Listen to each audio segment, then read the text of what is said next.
ఆంధ్రప్రదేశ్ రాష్ట్రంలో ఆర్యవైశ్యులకి అన్ని విధాల మద్దతుగా ఉంటామని మంత్రి నారా లోకేష్ పేర్కొన్నారు.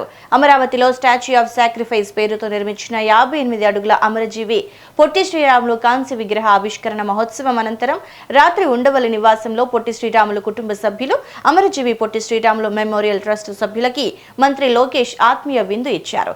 అమరజీవి త్యాగ శిల్పం చాలా బాగుందని ఈ సందర్భంగా మంత్రి కితాబిచ్చారు. అమరావతి శాఖమూరు పార్కులో 194 రోజుల్లోనే కాంస్య విగ్రహ ఏర్పాటు పూర్తి చేయడంతో పాటు విగ్రహ ప్రతిష్ఠ మహోత్సవం విజయవంతం పట్ల పొట్టి శ్రీరాములు మెమోరియల్ ట్రస్ట్ సభ్యులని మంత్రి లోకేష్ ప్రత్యేకంగా అభినందించారు. ట్రస్ట్ చైర్మన్ డూండి రాకేష్ ని శాలువా ప్రత్యేక జ్ఞాపికతో ఘనంగా సత్కరించారు.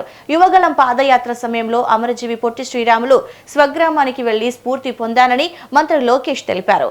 పొట్టి శ్రీరాములు చరిత్ర, త్యాగరతిని భావితరాలకు తెలియజేయాలన్నారు.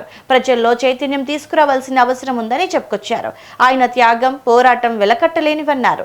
2047 నాటికి ఏపీని $2.4 ట్రిలియన్ ఆర్థిక వ్యవస్థగా ఏపీని తీర్చిదిద్దుతామన్నారు మంత్రి నారా లోకేష్.